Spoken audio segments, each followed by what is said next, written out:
हर हर महादेव, जय महाकाल। यदि आपके जीवन में कर्ज की बहुत ज़्यादा समस्या है, कर्ज आपके ऊपर बढ़ गया है और आप उसे चुका नहीं पा रहे, या आपने लोन ले लिया है और लोन बहुत ज़्यादा है, आप उसे भी नहीं चुका पा रहे हैं, बहुत ज़्यादा परेशानी आ रही है आपके जीवन में लोन की वजह से या कर्ज की वजह से, तो गुरुजी ने ये उपाय बताया है। ये उपाय वास्तव में बहुत ज़्यादा चमत्कारी है। आप इसे ज़रूर कीजिए। अगर आपके जीवन में कर्ज की या लोन की समस्या है जिसे आप नहीं समाप्त कर पा रहे हैं, तो आप इस उपाय को अवश्य कीजिए। ये उपाय बहुत ज़्यादा चमत्कारी है और आपको इससे अवश्य लाभ मिलेगा। इस उपाय में आपको क्या करना है, आपको लेना है एक दीपक तैयार करना है। ध्यान रखिए, जो दीपक आप लें वो मिट्टी का ही लें, इसमें आटे का आप दीपक ना लीजिए। आपको मिट्टी का दीपक लेना है और उसमें आपको डालना है एक गोल बत्ती और उसमें गाय का देसी घी डालना है। ध्यान रखिए, एक मिट्टी का दीपक लीजिए, उसमें आपको गोल बत्ती डालनी है और आपको गाय का देसी घी डालना है। आपको कुछ लौंगे लेनी है। गुरुजी ने कोई गिनती नहीं बताई है लौंगों की कि आप इतनी लौंगे लीजिए, कुछ लौंगे लेना है आपको।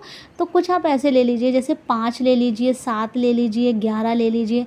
इस तरीके से आपको लौंगे ले लेनी है। 1 लोटा जल ले लेना है, अपने किचन से आप जल भर लीजिए। और आपको बनाना है मीठा चावल का भात। जो चावल का भात है उसे आप चावल को उबालिए, उसमें गाय का देसी घी डालिए और चीनी डाल लीजिए। ये आपको तैयार करना है। क्या 1 गोलबत्ती का दीपक, 1 लोटा जल, 7 या 9 या 11 लौंग है और आपको चावल का भात तैयार कर जाना है बरगद के पेड़ के नीचे। जो बरगद का यानी बट वृक्ष, बड़ का वृक्ष कहते हैं कहीं, तो वहाँ आपको जाना है ये सब सामग्री लेकर।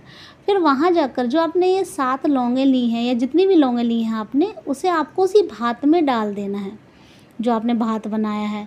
फिर सबसे पहले उस बरगद के पेड़ के नीचे आपको वो दीपक जो आपने लेकर गए हैं उसे प्रज्वलित करना है। जब आप दीपक प्रज्वलित करें तो आप बटकेश्वर महादेव के नाम का स्मरण करें। ध्यान रखिए, आपको बटकेश्वर महादेव के नाम का स्मरण करना है। उसके बाद आपको वहीं वो भात समर्पित कर देना है, भोग लगा देना है और उसके ऊपर आपको 1 लोटा जल समर्पित करना है बटकेश्वर महादेव के नाम से। जब भी कोई भी कर्ज की समस्या हो, लोन की समस्या हो, कर्ज नहीं समाप्त हो पा रहा है, तो हमेशा बटकेश्वर महादेव के नाम से बरगद के पेड़ के नीचे गुरुजी ने बहुत सारे उपाय बताए हैं, उनमें से ये उपाय भी एक है। आपने एक तो भात वाला उपाय कर लिया। अगर गुरुजी ने ये भी कहा है, यदि आप भात नहीं बना पा रहे हैं तो मेरे महादेव को पूरी श्रद्धा और भक्ति के साथ, भाव के साथ और पूरे विश्वास के साथ आपको इसी उपाय को दूसरी तरीके से भी आप कर सकते हैं।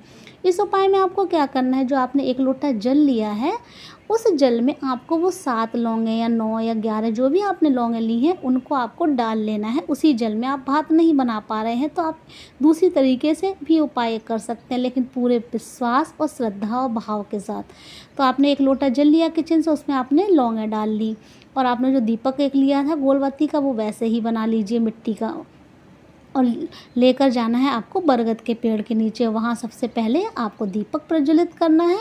फिर जो आप वो जल में जिसमें आपने लौंगे डाली है उसको भी आपको बरगद के पेड़ के नीचे आपको जड़ में समर्पित कर देना है बटकेश्वर महादेव के नाम का स्मरण करते हुए।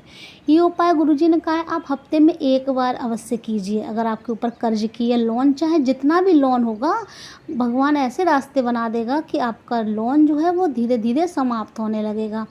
तो आप हफ्ते में 1 बार ये उपाय कीजिए या कोई दिन बना लीजिए। जैसे आपको सोमवार को ये उपाय करना है तो आप 5 या 7 या लगातार आप कई 11 सोमवार लगातार ये उपाय कीजिए। या आप ऐसा कर लीजिए कि आपको प्रदोष के दिन आपको ये उपाय करना है तो आप प्रदोष के दिन उपाय कर लीजिए। वैसे गुरुजी ने कहा है आप हफ्ते में कोई एक दिन ऐसा बना लीजिए कि आपको ये उपाय करना ही करना है।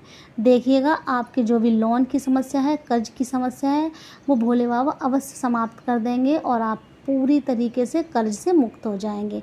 यदि आपको वीडियो अच्छी लगी है तो प्लीज़ वीडियो को लाइक कीजिए, चैनल को सब्सक्राइब कीजिए, कमेंट में हर हर महादेव अवश्य लिखिए।